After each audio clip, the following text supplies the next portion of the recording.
माता पार्वती के दो प्रश्न। मंगलसूत्र में कौन से मोती पहनने से वैवाहिक जीवन दुखद और पति रोगग्रस्त हो जाता है? इंसान अपनी किस्मत कैसे बदल सकता है? एक बार भगवान शिव कैलाश पर बैठे थे। माता पार्वती भगवान शिव के पास पहुंच जाती हैं और हाथ जोड़कर प्रार्थना करती हैं कि प्रभु, मेरे दो प्रश्न हैं। आप इन दोनों प्रश्नों के उत्तर देकर मेरे मन को पूरी तरह से संतुष्ट करने की कृपा करें। फिर माता पार्वती की बात सुनकर भगवान शिव कहते हैं, पार्वती, ठीक है, तुम अपने दोनों प्रश्न बताओ। मैं तुम्हें तुम्हारे दोनों प्रश्नों के उत्तर देकर तुमको संतुष्ट करने का प्रयास करूंगा। तो माता पार्वती कहती हैं, प्रभु, मेरा पहला प्रश्न है, मंगलसूत्र में कौन से मोती पहनने से वैवाहिक जीवन दुखद एवं पति रोगग्रस्त हो जाता है? मेरा दूसरा प्रश्न है, इंसान अपनी किस्मत को कैसे बदल सकता है? भगवान शिव कहते हैं, पार्वती, तुम्हारे दोनों प्रश्न ही बहुत महत्वपूर्ण हैं। इन दोनों प्रश्नों के उत्तर बड़े ही ध्यान से सुनने पर किसी भी स्त्री का वैवाहिक जीवन सुखद हो जाता है और एक दुखी इंसान अपने जीवन के सारे दुखों को दूर कर सकता है। भगवान शिव कहते हैं, पार्वती, तुम्हारे दोनों प्रश्नों के उत्तर मैं एक कहानी के माध्यम से दूंगा ताकि तुम अपने दोनों प्रश्नों के उत्तर ठीक तरह से समझ सको। तुम इस कहानी को पूरा और ध्यान से सुनना, क्योंकि आधी अधूरी कहानी सुनने से आधा अधूरा ही ज्ञान प्राप्त होता है जो किसी काम नहीं आता। माता पार्वती कहती हैं, प्रभु, मैं वचन देती हूँ, मैं इस कहानी को पूरा और मन से सुनूंगी। आप कहानी प्रारंभ कीजिए। भगवान शिव कहते हैं, पार्वती, एक बार विष्णु और लक्ष्मी संत का रूप बनाकर भ्रमण कर रहे थे। तभी रास्ते में एक व्यक्ति अपनी पत्नी के साथ बैठा हुआ रो रहा था। फिर वह उसके पास गए और बोले, तुम कौन हो और इस बियाबान जंगल में बैठे क्यों रो रहे हो? फिर उस प्रकार विष्णु की बात सुनकर उस व्यक्ति की सिसकियां थम गई। वह अपने आंसू पोंछता हुआ बोला, महाराज, मैं पास के गांव का रहने वाला एक बदनसीब व्यापारी हूँ। जो भी काम करता हूँ वह बिगड़ जाता है। इसी चक्कर में आकर मैंने अपनी पत्नी के पहले गहने गंवा दिए, मैंने अपने परिवार को भी खो दिया और अब मेरा घर भी गिरवी पड़ा है। मुझे तो लगता है कि मैं किसी काम का नहीं रहा, मेरी किस्मत ही खराब है। भगवान शिव कहते हैं, पार्वती, इस प्रकार उस व्यक्ति की बात सुनकर विष्णु कहते हैं, तुमसे किसने कहा कि तुम्हारी किस्मत खराब है? ज़रा मैं भी तो जानूं तुम्हारी किस्मत में क्या खराबी है। फिर वह व्यक्ति कहने लगा, महाराज, पहले मैं खेती करता था, मगर उसमें हर साल घाटा होता था। कभी सूखा पड़ जाता तो कभी ज़्यादा बारिश होने के कारण फसल बर्बाद हो जाती थी। इससे परेशान होकर मैंने व्यापार करने का निश्चय किया। मेरे पास पैसे नहीं थे तो मैंने पत्नी के गहने बेचकर अपना व्यापार शुरू किया। जब व्यापार नहीं चला तो शुरू शुरू में परिवार वालों ने मेरा साथ दिया, लेकिन जैसे जैसे मुझे नुकसान होने लगा मेरे परिवार वाले भी मुझसे दूर हो गए। मगर महाराज, मैं ये सब अपने परिवार वालों के लिए ही तो कर रहा था, लेकिन अब वह लोग मुझे देखकर नज़रें फेर लेते हैं और मुझे ही मेरे परिवार की दुर्दशा का जिम्मेदार ठहराते हैं। मेरा एक मित्र है, उसने भी मेरे साथ ही अपना व्यापार शुरू किया था, लेकिन उसका व्यापार अच्छा चल रहा है। वह जब भी मेरे घर आता है तो अपनी सफलता की कहानियाँ सुनाता है। उसकी बातें सुनकर मेरे घर वाले भी कहते हैं कि अपने मित्र को देखो और कुछ सीखो। हमें तो लगता है कि तुम्हारे बस का कुछ भी नहीं है, तुम कुछ नहीं कर सकते। महाराज, उन लोगों की बातें सुनकर अब मुझे भी लगने लगा है कि शायद मेरे बस में कुछ भी नहीं है। अब तो मुझे अपना जीवन ही व्यर्थ लगने लगा है। मेरे मन में ख्याल आता है कि मैं अपना जीवन समाप्त कर लूं। मैं यहाँ पर इसी इरादे से आया था, लेकिन हिम्मत नहीं कर पाया, इसलिए यहाँ पर एकांत में बैठकर अपनी पत्नी के साथ रो रहा था। भगवान शिव कहते हैं, पार्वती, इस प्रकार उस व्यक्ति की बात सुनकर विष्णु कहते हैं, तो ये बात है, क्या तुम इसके अलावा और भी कुछ कहना चाहते हो? महाराज, एक तो मेरा काम खराब हो जाता है और दूसरा मेरा मित्र मुझे हर समय नीचा दिखाने का प्रयत्न करता रहता है। मुझे समझ ही नहीं आता मैं क्या करूं और क्या ना करूं। किंतु विष्णु कहने लगे, क्या तुम अपने मित्र की बातें सुनकर वास्तव में दुखी हो जाते हो? हाँ महाराज, मैं अपने मित्र की बातें सुनकर बहुत दुखी हो जाता हूँ। तो विष्णु कहने लगे, तुम्हें किस बात का दुख है, अपने असफल होने का या फिर मित्र के सफल होने का? अब वह व्यक्ति एक पल सोचता है और उत्तर देता है, महाराज, अगर मैं सच कहूँ तो मुझे अपने असफल होने का उतना दुख नहीं, जितना कि मित्र के सफल होने का होता है। भगवान विष्णु कहते हैं, यदि तुम्हारा मित्र असफल हो जाए तो क्या तुम्हें खुशी होगी? तो वह व्यक्ति कहने लगा, हाँ महाराज, मुझे बहुत खुशी होगी। फिर विष्णु कहते हैं, इसका मतलब ये है कि तुम्हारी खुशी तुम्हारे मित्र पर निर्भर है। अगर वह चाहे तो तुम्हें खुश कर सकता है, और अगर वह चाहे तो तुम्हें दुखी कर सकता है। तुम स्वयं से ना तो खुश हो सकते हो और ना ही दुखी हो सकते हो, अर्थात तुम अपने मित्र के पूरी तरह से गुलाम हो गए हो। इसलिए मुझे लगता है कि तुम्हारा कुछ भी नहीं हो सकता। भगवान शिव कहते हैं, पार्वती, जब विष्णु ने थोड़ी नाराज़गी दिखाई और वहाँ से आगे बढ़ने का प्रयास किया तो वह व्यक्ति हाथ जोड़कर कहने लगा, महाराज, आप मुझे छोड़कर मत जाइए। आपकी बातें सुनकर मुझे कुछ आशा बन रही है। फिर विष्णु कहते हैं, यदि तुम मेरी बात मानने को तैयार हो तो मैं तुम्हें बताने को तैयार हूँ। हमेशा ध्यान रखना, जब हम किसी से आशा बांध लेते हैं तो उस पर निर्भर हो जाते हैं। ऐसे में हमारी खुशी और दुख भी उस पर निर्भर करने लगता है। इससे बेहतर है कि तुम अपने आप से आशा बांधो। जब तुम ऐसा करोगे और साथ ही पूरे जतन से काम करोगे तो तुम्हें सफलता अवश्य प्राप्त होगी।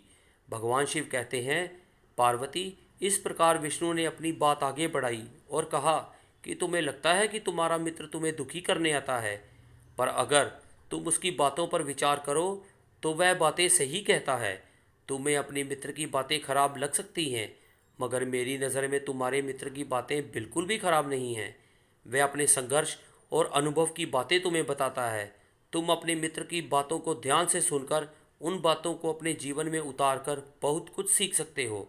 तुम्हें उसके लिए उसे धन्यवाद करना चाहिए कि तुम्हें घर बैठे कुछ अनुभव मिल रहे हैं, क्योंकि तुम्हारा मित्र तुम्हें अपनी सफलता की कहानी सुनाता है कि वह सफल कैसे हुआ। तुम उसके अनुभवों का लाभ उठाओ और एक नई शुरुआत करो। कर्म करते जाओ, हार मत मानो। एक दिन तुम्हें सफलता अवश्य मिलेगी। आज तुम जिसे अपना बुरा वक्त या बुरी किस्मत कह रहे हो, एक दिन ये बदल जाएगा और इसी के साथ तुम्हारे विचार भी बदल जाएंगे। और देखना, जब तुम्हारा अच्छा वक्त शुरू होगा तब तुम्हारा मित्र भी तुम्हें अपनी सफलताओं की कहानी नहीं सुनाएगा। तब वह तुम्हें अपनी असफलताओं की बातें बताएगा, ताकि तुम उसकी बातें सुनकर भ्रमित हो जाओ और तुम्हारा आत्मविश्वास हिल जाए और तुम गलत निर्णय ले सको। लेकिन उस समय भी तुम्हें अपनी बुद्धि का प्रयोग करना होगा। तुम्हारा मित्र जैसे आज तुम्हें दुखी करने आता है, इसी तरह उस समय भी तुम्हें दुखी करने आएगा, क्योंकि जिस तरह उसे दुखी देखकर तुम्हें मज़ा आता है, उसी तरह उसे भी तुम्हें दुखी देखने में उतना ही मज़ा आएगा। भगवान शिव कहते हैं, पार्वती, इस प्रकार विष्णु की बात सुनकर वह व्यक्ति कहने लगा, महाराज, आपने सही कहा, लेकिन मेरा सबसे बड़ा दुख ये है कि मेरे परिवार के लोग भी इसमें शामिल हैं। वास्तव में मैं तो अपने परिवार के लिए अच्छा करना चाहता था, लेकिन वह लोग मेरी बात को समझने को तैयार ही नहीं। वह तो मुझे गलत कहते हैं और अब तो बात इतनी बढ़ गई है कि मेरा साथ भी छोड़ दिया है। भगवान शिव कहते हैं, पार्वती, विष्णु कहने लगे, मैं तुम्हारी बात समझ गया। तुम सांत्वना चाहते हो। वास्तव में इस दुनिया में सभी लोग सांत्वना ही चाहते हैं। हम चाहते हैं कि हम जब भी कुछ करें तो लोग हमारी प्रशंसा करें, लेकिन आमतौर पर ऐसा नहीं होता, इसलिए हम दुखी हो जाते हैं। हमें लगता है कि हमारे मित्र, परिवार वाले सब मतलबी हैं, लेकिन तुम अगर किसी को अपने परिवार मानते हो और उसके लिए कुछ करना भी चाहते हो, तो तुम्हें ऐसा क्यों लगता है कि तुम दूसरों के लिए कुछ कर रहे हो? वास्तव में तुम अपनी खुशी के लिए कर रहे हो। इसलिए परिवार के लिए कुछ करना वास्तव में अपने लिए ही करना होता है। लेकिन अगर ऐसा करते समय तुम्हें लगता है कि तुम दूसरों के लिए कर रहे हो, तो तुम दुखी निश्चित रहोगे, और अगर तुम्हें लगता है कि तुम अपने लिए कर रहे हो तो तुम खुश रहोगे, क्योंकि जब तुम अपने लिए कुछ अच्छा करते हो या करना चाहते हो, तब तुम्हें सांत्वना की कोई ज़रूरत नहीं पड़ती। भगवान शिव कहते हैं, पार्वती, फिर तो विष्णु की बातें सुनकर उस व्यक्ति के चेहरे के भाव बदल गए होंगे और वह कहने लगा, महाराज, आप सही कह रहे हैं। मैं समझ गया कि अब तक मेरी खराब किस्मत इसलिए थी क्योंकि वह दूसरों के हाथों में थी। अब मैं अपनी किस्मत को अपने हाथों में रखूँगा और पूरी मेहनत और लगन से फिर से काम करूँगा, और जब तक सफलता नहीं मिल जाती तब तक चैन से नहीं बैठूँगा। भगवान शिव कहते हैं, पार्वती, इस प्रकार विष्णु उस व्यक्ति की बात को सुनकर मुस्कुराए और विष्णु ने एक डिबिया निकाली और उस व्यक्ति को वह डिबिया दे दी और कहा, इस डिबिया को हमेशा अपने पास रखना। इसमें ऐसा राज है जो तुम्हें बड़े से बड़े दुखों से भी हमेशा निकालेगा। लेकिन एक बात का ध्यान रखना, इस डिबिया को तभी खोलना जब तुम्हारे जीवन में जीने का कोई रास्ता दिखाई ना दे, तुम्हें लगे कि अब इस दुनिया में जीना बेकार है। और यदि डिबिया तुमने समय से पहले खोल दी तो वह सारे राज खत्म हो जाएंगे। भगवान शिव कहते हैं, पार्वती, फिर उस व्यक्ति ने विष्णु को वचन दिया कि जब उसे दुनिया में कुछ भी दिखाई नहीं देगा वह डिबिया को उसी दिन खोलेगा। अब इसी प्रकार लक्ष्मी ने एक डिबिया निकाली और उस व्यक्ति की पत्नी को दे दी और कहा, इस डिबिया को स्नान करने के बाद तुम्हें कल खोलनी है। फिर तुम्हारे जीवन के सारे दुख हमेशा के लिए दूर हो जाएंगे और सभी बिगड़े काम तुम्हारे बनने लगेंगे। भगवान शिव कहते हैं, पार्वती, इस प्रकार वो व्यक्ति घर जाकर अपने काम पर चला गया और उसकी पत्नी ने स्नान करके जब वह डिबिया खोली जो लक्ष्मी ने दी थी, उसमें एक पर्चा और एक मंगलसूत्र था जो हर सुहागन की निशानी होती है। फिर वह स्त्री उस पर्चे को पढ़ती है तो उसमें जो लिखा था उसे पढ़कर वह स्त्री चकित हो जाती है। इस समय माता पार्वती भगवान शिव से पूछती हैं, प्रभु, उस पर्चे में ऐसा क्या लिखा था जो वह स्त्री पढ़कर चकित रह गई। फिर भगवान शिव कहते हैं कि तुम जानना चाहती हो कि उस पर्चे में क्या लिखा था, तो उस पर्चे में तुम्हारे पहले प्रश्न का उत्तर लिखा था। तो पार्वती कहती हैं, प्रभु, वो कैसे? शिवजी कहते हैं कि तुम्हारा पहला प्रश्न था कि मंगलसूत्र में कौन से मोती पहनने से वैवाहिक जीवन दुखद और पति रोगग्रस्त हो जाता है। तो सुनो, उस पर्चे में लिखा था कि बेटी, तुम्हारे जीवन में दुख और तुम्हारा पति रोगग्रस्त इसलिए है क्योंकि तुमने जो मंगलसूत्र पहना है उसमें केवल पीले रंग के मोती हैं, और मैंने जो मंगलसूत्र तुम्हें दिया है उसे पहनो। और इसके अंदर एक पर्चा है, उस पर्चे में मंगलसूत्र के बारे में विस्तार से लिखा है। उस पर्चे को बड़े ही ध्यान से पढ़ो और मंगलसूत्र के रहस्य को समझो और उसको नियमानुसार धारण करो। भगवान शिव कहते हैं, पार्वती, उस पर्चे में लिखा था कि मंगलसूत्र को लेकर 6 गलतियां कभी भी नहीं करनी चाहिए। पहली की अक्सर देखा जाता है कि महिलाओं को एक दूसरे की चीज़ मांगकर पहनना बहुत ही अच्छा लगता है। यदि महिलाओं को किसी के गले में कोई गहना पसंद आ जाता है तो वह उसे पहनने के लिए उधार मांग लेती हैं। मगर तुम इस बात का हमेशा ध्यान रखना कि शादीशुदा महिला को कभी भी किसी और का मंगलसूत्र मांगकर नहीं पहनना चाहिए। ऐसा करने से पति की आयु कम होती है और वह रोगग्रस्त हो जाता है, इसलिए ऐसा करने से हमेशा बचना चाहिए। उस पर्चे में आगे लिखा था कि हर मंगलसूत्र का निर्माण काले मोती और सोने से किया जाता है, लेकिन एक बात का विशेष ध्यान रहे कि मंगलसूत्र के अंदर काले मोती और सोने के मोती अवश्य होने चाहिए, क्योंकि काले रंग के मोती हमेशा लोगों को बुरी नज़रों से बचाते हैं, जिससे कि आपके सुखी दाम्पत्य जीवन को लोगों की नज़र नहीं लगती। इसलिए कभी भी ऐसा मंगलसूत्र नहीं पहनना चाहिए जिसमें काले मोती ना हो। मंगलसूत्र हमेशा ऐसा होना चाहिए जिसमें काले मोती एवं सोने के मोती अवश्य हों। भगवान शिव कहते हैं, हे पार्वती, उस पर्चे में आगे लिखा था कि मंगलसूत्र को कभी भी उतारना नहीं चाहिए। पति जब पत्नी के गले में मंगलसूत्र डालता है तब से लेकर उसकी अंतिम श्वासों तक पत्नी को गले में मंगलसूत्र धारण किए रहना चाहिए। यदि किसी अनहोनी परिस्थिति में मंगलसूत्र को उतारा भी जाए तो उसकी जगह पर गले में एक काला धागा अवश्य धारण कर लेना चाहिए। भगवान शिव कहते हैं, पार्वती, उस पर्चे में आगे लिखा था कि मंगलसूत्र अचानक गले से टूटकर गिर जाता है तो उसे अपशकुन माना जाता है। ऐसे में पति के स्वास्थ्य को हानि या रिश्तों में दरार हो सकती है, इसीलिए कभी भी गले में कमज़ोर मंगलसूत्र धारण नहीं करना चाहिए। भगवान शिव कहते हैं, पार्वती, मुझे पूरा विश्वास है कि तुम्हें अपने पहले प्रश्न का उत्तर मिल गया होगा। तो पार्वती कहती हैं, हाँ प्रभु, मुझे मेरे पहले प्रश्न का उत्तर मिल गया है और मैं पूरी तरह से संतुष्ट हूँ। भगवान शिव आगे कहते हैं, पार्वती, फिर इस प्रकार उस स्त्री ने उस मंगलसूत्र को धारण किया और फिर मंगलसूत्र के प्रभाव से उस स्त्री का पति रोग के प्रभाव से मुक्त हो गया और खूब मेहनत करने लगा और इस प्रकार वह एक बड़ा व्यापारी बना। फिर अपनी पत्नी के साथ हंसी खुशी रहने लगा। भगवान शिव कहते हैं, पार्वती, लेकिन वक्त हमेशा एक जैसा नहीं रहता। अब तुम अपने दूसरे प्रश्न का उत्तर सुनो। तुम्हारा दूसरा प्रश्न था कि एक दुखी इंसान किस्मत को कैसे बदल सकता है। देखिए, वक्त हमेशा एक जैसा नहीं रहता, वो बदलता रहता है। उस व्यक्ति के जीवन में फिर से बदलाव आया। एक दिन उसके राज्य पर पड़ोसी राज्य ने चढ़ाई कर दी और फिर दूसरे राज्य के राजा ने उस राज्य पर कब्जा कर लिया। जिस राज्य में वह व्यापारी रहता था, उसके सैनिकों ने चारों ओर लूट मार मचा दी। उन्होंने व्यापारी का सारा धन लूट लिया, उसके घर में आग लगा दी। जान बचाने के लिए फिर उस व्यापारी को अपने परिवार के साथ भागना पड़ा। भगवान शिव कहते हैं, पार्वती, वह व्यक्ति अपने परिवार के साथ कई दिनों तक इधर उधर भटकता रहा। वह दाने दाने को मोहताज हो गया। उसका बच्चा बीमार हो गया। इलाज के अभाव में वह तड़पने लगा। ये सब देखकर उस व्यक्ति का हृदय एकदम से चित्कार कर उठा। वह कैसे अपने बच्चे का इलाज कराए?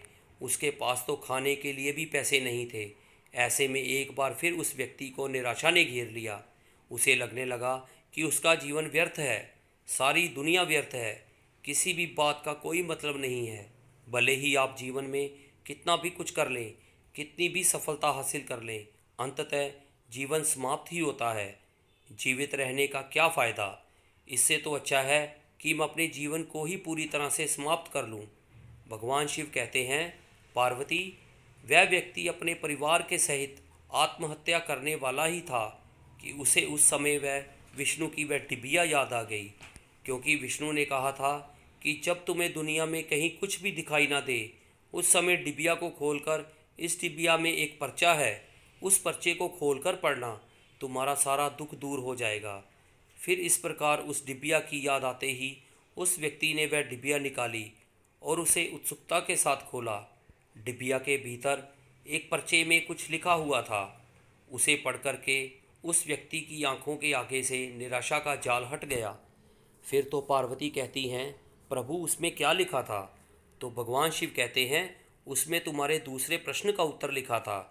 तुम्हारा दूसरा प्रश्न था कि एक दुखी इंसान किस्मत को कैसे बदल सकता है। तो उसमें लिखा था कि ये समय भी बीत जाएगा। माता पार्वती बोली, प्रभु, मैं कुछ समझी नहीं। तो भगवान शिव कहने लगे, मैं तुम्हें विस्तार से समझाता हूँ कि कभी भी इंसान के दिन एक जैसे नहीं रहते। जब दिन खराब थे तो उस व्यक्ति के अच्छे दिन भी आए, और जब वह अच्छे दिन भी व्यतीत हो गए तो आज फिर खराब दिन आ गए। तो हमेशा ही दिन खराब भी नहीं रहेंगे। व्यक्ति को हिम्मत से काम लेना चाहिए और बराबर अपनी मेहनत के साथ अपने कार्य को करते रहना चाहिए। उसे एक दिन सफलता निश्चित मिलती है। भगवान शिव अंत में कहते हैं, पार्वती, इंसान ईमानदारी, विश्वास और लगन से जब कोई कार्य मेहनत से करता है तो मेहनत का फल उसे अवश्य मिलता है। इस प्रकार उस पर्चे पर लिखी हुई बात को जब उस व्यक्ति ने ध्यान से पढ़ा और वह समझ गया कि मेरे बुरे दिन एक बार फिर से अच्छे हुए और आज फिर से बुरे दिन आ गए, तो मेरे बुरे दिन भी ये फिर से भी टल जाएंगे। समय एक सा नहीं रहता, और वह एक दिन पहले से भी बड़ा व्यापारी बन गया और अपने परिवार के साथ अपना जीवन हंसी खुशी से व्यतीत करने लगा। तो दोस्तों, आपको ये कहानी कैसी लगी? कमेंट बॉक्स में ज़रूर बताएं। कहानी को लाइक, शेयर और चैनल को सब्सक्राइब करना ना भूलें। धन्यवाद।